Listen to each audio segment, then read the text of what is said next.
আজ সোমবার 27 শবে কদর মানে শবে কদরের নামাজ। তো মহিলারা কিভাবে নামাজ পড়বেন, মোট কত রাকাত পড়বেন? অনেক মহিলারাই প্রশ্ন করে শবে কদরের নামাজ মহিলা এবং পুরুষ উভয়ের কি আলাদা আলাদা?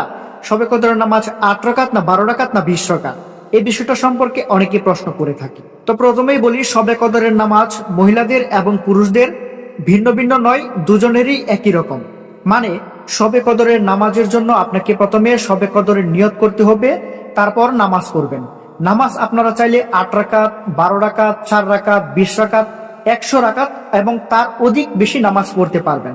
এই রাতে আল্লাহ তাআলা ইবাদত করার কথা বলেছেন অনেক বেশি, তাই এই রাত অনেক সম্মানিত রাত।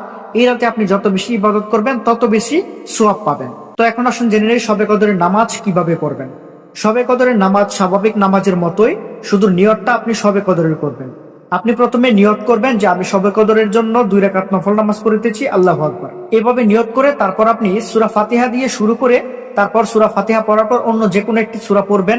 সূরা পড়ে আপনি রুকু সেজদা করে সালাম ফিরিয়ে আপনি এভাবে 2 রাকাত নামাজ শেষ করবেন। এভাবে আপনি চাইলে 100 রাকাত পর্যন্ত পড়তে পারবেন। শবে কদরের নির্দিষ্ট কোনো নামাজের রাকাত সংখ্যা নেই। আপনি চাইলে 8 রাকাত, 20 রাকাত, 12 রাকাত, 4 রাকাত, যত রাকাত ইচ্ছে আপনি পড়তে পারেন। একইভাবে পুরুষদের নিয়মও সেম ভাবেই, পুরুষরাও ঠিক একইভাবে নামাজ পড়তে পারবে।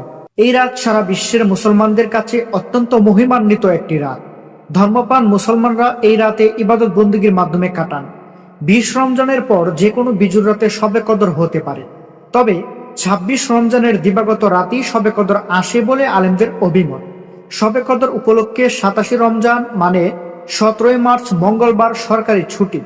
শবে কদরের রাতে পবিত্র কুরআন অবতীর্ণ হয়েছিল। এই রাতকে কেন্দ্র করে পবিত্র কুরআনে আল কদর নামে একটি সূরাও আছে। শবে কদর কথাটি ফার্সি। শবে মানে রাত বা রজনী, আর কদর মানে সম্মান বা মর্যাদা বা গুণ, সম্ভাবনা বা ভাগ্য ইত্যাদি। শবে কদর অর্থ মর্যাদার রাত বা ভাগ্য রজনী। শবে কদরের আরবি অর্থ হলো লাইলাতুল কদর, মানে হচ্ছে সম্মানিত রাত।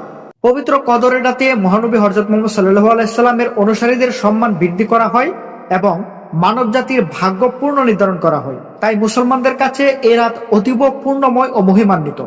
সব সংকট থেকে উত্তরণের জন্য সর্বশক্তিমান আল্লাহর দরবারে শবে কদরের রাতে প্রার্থনা করার আহ্বান জানিয়েছে মহানবী হযরত মুহাম্মদ সাল্লাল্লাহু আলাইহি সাল্লাম। তো এই ছিল আজকের ভিডিওটি ভালো লাগলে অবশ্যই একটি লাইক করবেন এবং চ্যানেলে নতুন হয়ে থাকলে সাবস্ক্রাইব করবেন।